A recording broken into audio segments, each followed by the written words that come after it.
अस्सलाम वालेकुम व्यूअर्स, आज की वीडियो में हम पास्ट टेंस को डिस्कस करेंगे। ये हमारा दूसरा लेक्चर है। पहले लेक्चर में हम प्रेजेंट टेंस की तमाम काइंड्स इंडेफिनिट, कंटिन्यूअस, परफेक्ट और परफेक्ट कंटिन्यूअस को डिस्कस कर चुके हैं, जिसकी डिटेल वीडियो पब्लिश हो चुकी है और इस वीडियो का लिंक भी मैंने डिस्क्रिप्शन में ऐड कर दिया है। आज की वीडियो में हम डिस्कस करेंगे पास्ट को, past indefinite, past continuous, past perfect और पास्ट परफेक्ट कंटिन्यूअस, और डिटेल में इनके ऊपर बात करेंगे। अगर थोड़ा सा पास्ट टेंस का सिनॉप्सिस ले लिया जाए एक टेबल के जरिए, मैं आपको थोड़ा सा एक्सप्लेन कर देता हूं, फिर आगे आपको पूरे का पूरा जमाना फर याद होता जाएगा और मेमोराइज होता जाएगा। सबसे पहले हम पास्ट टेंस की जब पहली किस्म देखते हैं, जिसको हम पास्ट इंडेफिनिट या सिंपल कहते हैं, इसमें डिड का हेल्पिंग वर्ब यूज किया जाता है। इसमें नफी और सवालिया फिक्रों में सिर्फ डिड इस्तेमाल किया जाएगा, पॉजिटिव फिक्रों में डिड का इस्तेमाल नहीं किया जाता। बिल्कुल उसी तरह जिस तरह प्रेजेंट में मैंने बताया था कि डू और डज सिर्फ और सिर्फ नफी और सवालिया फिक्रों में यूज किया जाएगा, और पास्ट इंडेफिनिट में वर्ब की दूसरी फॉर्म यूज की जाती है। और इसके अलावा आपने ये भी याद रखना है कि पास्ट इंडेफिनिट के नफी और सवालिया फिक्रों में पहली ही फॉर्म यूज होगी, लेकिन पॉजिटिव फिक्रों में इसके साथ वर्ब की सेकंड फॉर्म यूज की जाती है। दूसरे नंबर पर आता है पास्ट कंटिन्यूअस। पास्ट कंटिन्यूअस में अगर हेल्पिंग वर्ब की बात करें तो वाज और वर का हेल्पिंग वर्ब यूज किया जाता है और इसके साथ वर्ब की आईएनजी फॉर्म यूज होगी। नंबर 3 पास्ट परफेक्ट की बात करें तो और इसके साथ हैड हेल्पिंग वर्ब इस्तेमाल किया जाएगा और वर्ब की तीसरी फॉर्म यूज की जाएगी। जबकि चौथे नंबर पर जब हम पास्ट परफेक्ट कंटिन्यूअस को देखते हैं तो इसके साथ हैड बीन का हेल्पिंग वर्ब यूज किया जाएगा, और इसी तरह जिस तरह कंटिन्यूअस में आईएनजी फॉर्म यूज हुई थी, इसमें भी आईएनजी फॉर्म ही यूज की जाएगी। अब शुरू करते हैं पास्ट इंडेफिनिट टेंस की डिटेल। सबसे पहले नंबर पर फिक्र के आखिर में आने वाली अलामत के ऊपर आपने गौर करना है कि कौन सा फिक्रा आपको ट्रांसलेट करने के लिए दिया गया है। फिल माजी मुतलिक वो जमाना है जिसमें कोई काम गुजरे हुए जमाने में हुआ हो, जिसकी उर्दू में पहचान यह है कि इन फिक्रों के आखिर में अलफ छोटी ये या बड़ी ये या ता था ती थी ते थे वगैरह आता है। इस निशानी को मद्देनजर रखकर आपने देखना है कि ये फिक्रा किस कैटेगरी में जाता है। पास्ट इंडेफिनिट टेंस की ये निशानी है। उसके बाद आपने देखना है कि इस जमाने में कौन सा हेल्पिंग वर्ब लगेगा। ये मैं आपको पहले ही बता चुका हूं कि पास्ट इंडेफिनिट के पॉजिटिव फिक्रों में कोई भी अमदादी फेल नहीं लगाया जाता, लेकिन मनफी और सवालिया फिक्रों में जिस तरह मैं पहले बता चुका हूँ कि डिड का अमदादी फेल इस्तेमाल किया जाएगा। लेकिन याद रखने वाली बात यह है कि बाज औकात किसी बात पर जोर देने के लिए मुस्बत फिक्रों में भी डिड का इस्तेमाल किया जाता है।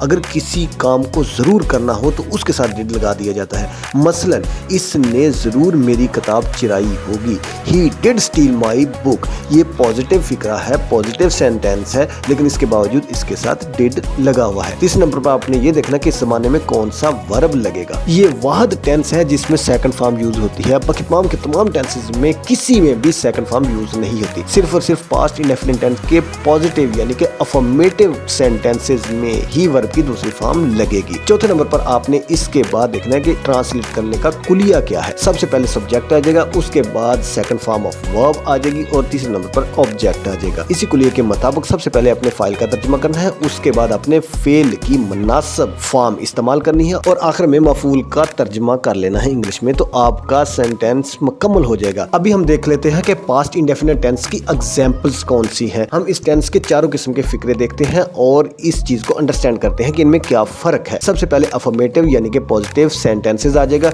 पॉजिटिव में कोई भी हेल्पिंग वर्ब यूज नहीं होगा। I finished work, we went to बाजार, ही वेंट टू लाहौर। ये इसके अफर्मेटिव सेंटेंसेस हैं। दूसरे नंबर पर आ जाते हैं नेगेटिव। अगर हम इसको नेगेटिव बनाएंगे तो हमने सब्जेक्ट के बाद डिड नॉट यूज करना है, यानी कि I did not finish work, we did not go to बाजार, he did not go to Lahore, तो ये नेगेटिव में चेंज हो जाएंगे। तीसरे नंबर पर आ जाते हैं इंटेरोगेटिव। इंटेरोगेटिव में भी आपने सब्जेक्ट से पहले डिड का इस्तेमाल करना है। डिड आई फिनिश वर्क, तो आपने सेकंड फॉर्म को फर्स्ट फॉर्म में तब्दील कर देना जब आपने इंटेरोगेटिव या इंटेरोगेटिव नेगेटिव बनाना हो तो। डिड वी गो टू बाजार, did he go to Lahore. उसके बाद चौथे नंबर पर नेगेटिव इंटेरोगेटिव आ जाते हैं। सब्जेक्ट से पहले आपने डिड लगा देना है और सब्जेक्ट के बाद आपने नॉट यूज करना है। Did I not finish work, did we not go to बाजार, did he not go to Lahore. लेकिन ये आपने बात जहन में रखनी है कि इंटेरोगेटिव और नेगेटिव इंटेरोगेटिव में आपने क्वेश्चन मार्क लाजमी लगाना है। क्वेश्चन मार्क लगाए बगैर आप अगर इस फिक्रे को ट्रांसलेट करेंगे तो आपका फिक्रा एग्जामिनर गलत कर देगा। इसके बाद इंटेरोगेटिव अल्फाज का इस्तेमाल आ जाता है।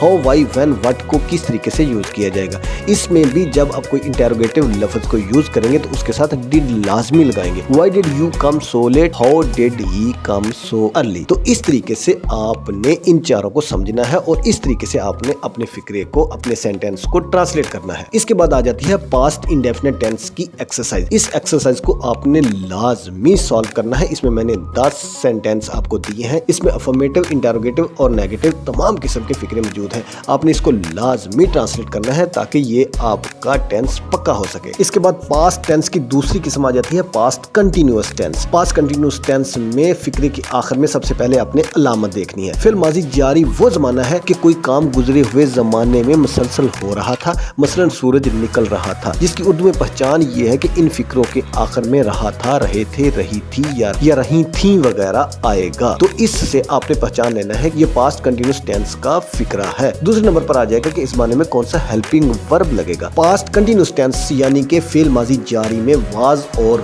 वर के अमदादी फेल इस्तेमाल किए जाते हैं। अभी वाज और वर के अमदादी फेल में किस तरह डिफरेंशिएट किया जाएगा। थर्ड पर्सन सिंगुलर यानी सीगा वाहद गायब और फर्स्ट पर्सन सिंगुलर यानी सीगा वाहद मुतकल्लम, इन दोनों सब्जेक्ट के बाद और वाहद नाम के बाद वाज लगेगा, यानी कि दोनों सिंगुलर होंगे। थर्ड पर्सन भी सिंगुलर, फर्स्ट पर्सन भी सिंगुलर और नाउन्स इन सब के साथ वाज लगेगा। जबकि दूसरे नंबर पर बाकी तमाम सब्जेक्ट यानी फाइलों के साथ जिसमें दे, वी, यू आता है या प्लूरल नेम्स जमा नामों के साथ वर लगेगा। ये अपने डिफरेंस अपने जहन में रखना है। तीसरे नंबर पर आपने देखना है कि जमाने में कौन सा वर्ब लगेगा। फेल माजी जारी में वर्ब की आईएनजी फॉर्म लगती है। मैंने आपको बताया है कि 8 ऐसे टेंसेज हैं जिसमें आपको कंटिन्यूअस का लफ्ज नजर आएगा, उनके साथ आपने आंखें बंद करके आईएनजी वाली फॉर्म लगा देनी है। चौथे नंबर पर आपने देखना है कि फिक्रा बनाने का कुलिया क्या बनेगा। सब्जेक्ट के बाद वाज और वार यानी कि अमदादी फिल आ जाएगा, उसके बाद वर्ब की आईएनजी फॉर्म इस्तेमाल होगी और आखिर में ऑब्जेक्ट। इस कुलिया के मुताबिक सबसे पहले अपने फाइल का तर्जुमा करना है, उसके बाद जमाने के मुताबिक अमदादी फेल लगा लेंगे,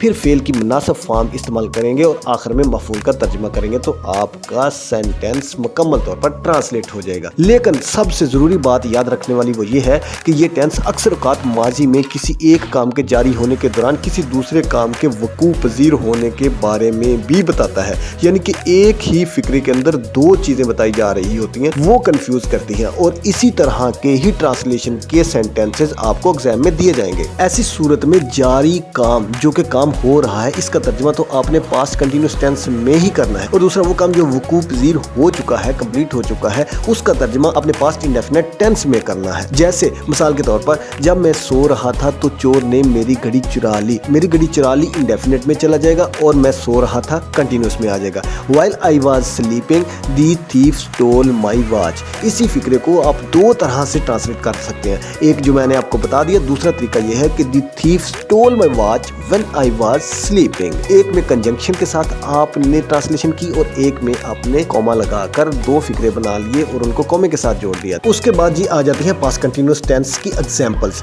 के 4 किस्म के सेंटेंस किस तरीके से ट्रांसलेट किए जाएंगे। जब हम सबसे पहले अफर्मेटिव सेंटेंस को देखते हैं तो I was saying my lesson, यानी कि मैंने सब्जेक्ट, हेल्पिंग वर्ब, वर्ब की आईएनजी फॉर्म और ऑब्जेक्ट लगा दिया।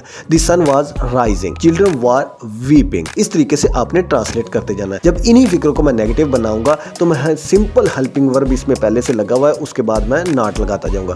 आई was not saying my lesson, the sun was not rising, children were not weeping. उसके बाद आ जाता है इंटेरोगेटिव। इंटेरोगेटिव में सिंपल इसके हेल्पिंग वर्ब को निकाल के शुरू में लगा दूंगा तो ये इंटेरोगेटिव बन जाएगा। Was I saying my lesson, Was the sun not rising? Was children weeping? उसके बाद चौथे नंबर पे आ जाता है नेगेटिव इंटेरोगेटिव। नेगेटिव इंटेरोगेटिव में वही सेटल्ड असूल है, अपने सब्जेक्ट के शुरू में वाज और सब्जेक्ट के बाद में नॉट लगाते जाना है, सिंपल ट्रांसलेट करते जाना है। Was I not saying my lesson? Was the sun not rising? Was children not weeping? इसके बाद आ जाता है कि अगर आपको हाउ, वाई, वेयर और व्हाट वाले फिक्रे को ट्रांसलेट करना हो तो किस तरीके से करेंगे। इसमें भी वही तरीका है कि आपने ये क्वेश्चन मार्क वाले अल्फाज के साथ हेल्पिंग वर्ब लगा देना है और उसके बाद सब्जेक्ट आएगा। Why were you come so late, how was he come so early, where were you going. Simple इसी तरीके आपने ट्रांसलेट करते जाना है तो आपकी ट्रांसलेशन बिल्कुल सही तरीके से होती जाएगी। उसके बाद इसी टेंस की यानी कि पास्ट कंटिन्यूअस टेंस की एक्सरसाइज आ जाती है। एक्सरसाइज में मैंने फिर 10 फिक्रे आपको दी हैं। आपने इन फिक्रों को लाजमी तौर पर ट्रांसलेट करना है। आपने बिल्कुल भी इनको ईजी नहीं लेना, आपने ट्रांसलेट करके कॉमेंट्स में मेरे साथ शेयर करना है ताकि जो गलतियां हो मैं आपको बता सकूं और मैं इसकी इंग्लिश ट्रांसलेशन भी आपके साथ शेयर कर सकूं। उसके बाद पास्ट टेंस की तीसरी कांड आ जाती है जिसको हम पास्ट परफेक्ट टेंस के नाम से जानते हैं। इसमें सबसे पहले अपने फिक्रे के आखिर में आने वाली अलामत देखनी है। अलामत क्या होगी जी? फिर माजी मुकम्मल वो ज़माना है कि कोई काम गुजरे हुए ज़माने में ख़त्म हो चुका हो, मतलब वो नमाज पढ़ चुकी थी, जिसको उर्दू में पहचान ये है कि इन फिक्रों के आखिर में अलिफ था, बड़ी ये थे या छोटी ये थी। इसके अलावा लिया था, ली थी या लिए थे वगैरह भी आ सकता है। तो इस पहचान को आपने याद रखना है। दूसरे नंबर पर इस ज़माने में कौन सा हेल्पिंग वर्ब लगेगा? तो हेल्पिंग वर्ब लगाते वक्त आपने ये देखना है कि फेल माजी मुकम्मल में हमेशा हैड का अमदादी फेल इस्तेमाल किया जाता है। इसमें एक ही अमदादी फेल है, हर किसी के साथ यही अमदादी फेल इस्तेमाल किया जाएगा। उसके बाद तीसरे नंबर पर इस जमाने में कौन सा वर्ब लगेगा? जब हैड आ गया तो फिर आपने आंखें बंद करके थर्ड फॉर्म ऑफ वर्ब को यूज करना है, यानी कि फेल माजी मुकम्मल में वर्ब की तीसरी फॉर्म लगेगी। तीनों चीजें जब आपने देख ली तो चौथे नंबर पर आपने फिर इसका कुलिया बना लेना है। सब्जेक्ट, सब्जेक्ट के बाद हेल्पिंग वर्ब के बाद थर्ड फॉर्म ऑफ वर्ब और उसके बाद ऑब्जेक्ट। इस कुलिये के मुताबिक सबसे पहले अपने फाइल का तर्जुमा किया, फिर इसके बाद जमाने के मुताबिक अमदादी फेल यानी कि हैड लगाया, फिर फेल की मुनासिब फॉर्म इस्तेमाल की यानी कि थर्ड फॉर्म, और आखिर में मफूल का तर्जुमा किया और आपका सेंटेंस मुकम्मल। लेकिन याद रखने की बात इसमें यह है कि इस टेंस में कभी कभार दो कामों का जिक्र होता है। जो काम पहले खत्म हुआ उसका तर्जुमा आपने पास्ट परफेक्ट टेंस के मुताबिक करना है, क्योंकि वो पहले का मुकम्मल हो चुका है। जबकि जो काम बाद में हुआ इसका तर्जुमा आपने पास्ट इंडेफिनिट के मुताबिक करना है। हालांकि दोनों ही काम माजी में हुए हैं, लेकिन दूसरा जो काम क्लोजेस्ट टू प्रेजेंट स्टेज हुआ है उसको आपने पास्ट इंडेफिनिट के मुताबिक चेंज करना है। मसलन तुम्हारे जाने के बाद मैं सो गया था, पहले वो गया फिर मैं सोया। After you had left I went to sleep, या इसी को आप दूसरे तरीके से ट्रांसलेट कर सकते हैं, I went to sleep after you had left. इन दोनों तरीकों से ये फिक्रा बिल्कुल सही है। इसमें मैंने एक में कंजंक्शन यूज किया और एक में मैंने कॉमा लगाया है, दोनों ही तरीकों से ये बिल्कुल ठीक है। इसके बाद पास्ट परफेक्ट टेंस की एग्जांपल्स आ जाती हैं। सबसे पहले अफर्मेटिव सेंटेंसेस को जब हम देखते हैं तो इसमें हमें नजर आता है कि she had finished the story. इसमें क्या हुआ कि शी सब्जेक्ट, सब्जेक्ट के बाद हेल्पिंग वर्ब, उसके बाद वर्ब की थर्ड फॉर्म और उसके बाद ऑब्जेक्ट। इसी तरह they had cut the tree आ जाएगा। तो इसी फिक्रे को जब हम नेगेटिव बनाएंगे तो हम सिंपल हेल्पिंग वर्ब के बाद नॉट लगाते जाएंगे। She had not finished the story, they had not cut the tree. तीसरे नंबर पर आ जाते हैं इंटेरोगेटिव सेंटेंसेस। इंटेरोगेट में सिर्फ आपने हेल्पिंग वर्ब को बाहर निकाल देना है। Had she finished the story, had they cut the tree. चौथे नंबर पर आ जाता है नेगेटिव इंटेरोगेटिव। नेगेटिव इंटेरोगेटिव में भी वही सिंपल असूल है कि सब्जेक्ट से पहले आपने हेल्पिंग वर्ब और सब्जेक्ट के बाद आपने नॉट लगा देना है। Had she not finished the story, had they not cut the tree. उसके बाद हाउ, व्हाई, वेयर, व्हाट यानी कि क्वेश्चनिंग वाले अल्फाज आ जाते हैं। उनको कैसे इस्तेमाल करना है वो भी सिंपल और सेम वही रूल है कि आपने हेल्पिंग वर्ब के साथ ये क्वेश्चनिंग वर्ड को इस्तेमाल करना है। Why had you come so late, how had they come so early. लेकिन इसके साथ आपने सवालिया निशान लाजमी लगाना है। अक्सर बच्चे यही गलती करते हैं कि सवालिया निशान लगाना भूल जाते हैं, तो आपका पूरे का पूरा फिक्रा जो आपने ट्रांसलेट किया होता है गलत हो जाता है। उसके बाद इसी जमाने की यानी कि पास्ट परफेक्ट टेंस की एक्सरसाइज आ जाती है। इसमें मैंने 10 आपको सेंटेंस दिए हुए हैं, आपने इनको लाजमी ट्रांसलेट करना है ताकि आप पास्ट परफेक्ट टेंस के ऊपर मुकम्मल अबूर हासिल कर सके। आपने इनको ट्रांसलेट करके मेरे साथ शेयर करना है। इसके बाद पास्ट की आखिरी काइंड आ जाती है पास्ट परफेक्ट कंटिन्यूअस टेंस। ये पास्ट की चौथी किस्म है। इसमें आपने सबसे पहले फिक्रे के आखिर में आने वाली अलामत देखनी है। फिर माजी मुकम्मल जारी वो जमाना है कि कोई काम गुजरे हुए जमाने में एक खास वक्त से शुरू होकर मसलसल जारी रहे। माजी मुकम्मल जारी या माजी बईद कहलाता है। हम 2 साल दफ्तर में काम करते रहे थे, जिसको उर्दू में पहचान ये है कि इन फिक्रों के आखिर में ता रहा था, ती रही थी या ते रहे थे वगैरह आएगा। तो इनको हम पास्ट परफेक्ट कंटिन्यूअस टेंस तस्वर करेंगे। लेकिन इसमें याद रखने वाली बात यह है कि उर्दू के ऐसे फिक्रे जिनके आखिर में रहा था, रही थी, रहे थे ये वगैरह आए, लेकिन इन फिक्रों में वक्त का भी जिक्र आए तो वो भी इसी जमाने के फिक्रे होंगे। मसलन मैं 2 घंटे से खेल रहा था और एग्जाम में ऐसे ही फिक्रे दिए जाते हैं। नंबर 3, इस जमाने में कौन सा हेल्पिंग वर्ब लगेगा? पास्ट परफेक्ट कंटिन्यूअस टेंस यानी कि फेलबाजी मुकम्मल जारी में हैड बीन का अमदादी फेल इस्तेमाल किया जाता है। तीसरे नंबर पर इस जमाने में कौन सा वर्ब लगेगा? और तो वर्ब लगाने के लिए तो आपको सोचने की जरूरत ही नहीं है। जब कंटिन्यूस आ गया तो इसके साथ वर्ब की आईएनजी फॉर्म लगेगी। चौथे नंबर पर आ गया कि फिक्रा बनाने का कुलिया क्या है। तीनों चीजें मालूम करने के बाद आपने अभी कुलिया बनाया। सब्जेक्ट, सब्जेक्ट के बाद हेल्पिंग वर्ब यानी कि हैड बीन, उसके बाद वर्ब की आईएनजी फॉर्म और उसके बाद ऑब्जेक्ट। इसी कुलिया के मुताबिक सबसे पहले फाइल का तर्जुमा करेंगे, इसके बाद जमाने के मुताबिक अमदादी फेल लगाएंगे, फिर फेल की मुनासिब फॉर्म इस्तेमाल करेंगे और आखिर में मफूल का तर्जुमा करेंगे। लेकिन इसमें एक बात आपने याद रखनी है कि इस टेंस में जब अरसा वक्त यानी कि पीरियड ऑफ टाइम को ज़ाहिर करना हो, मसलन 4 घंटे 10 दिन से या तब से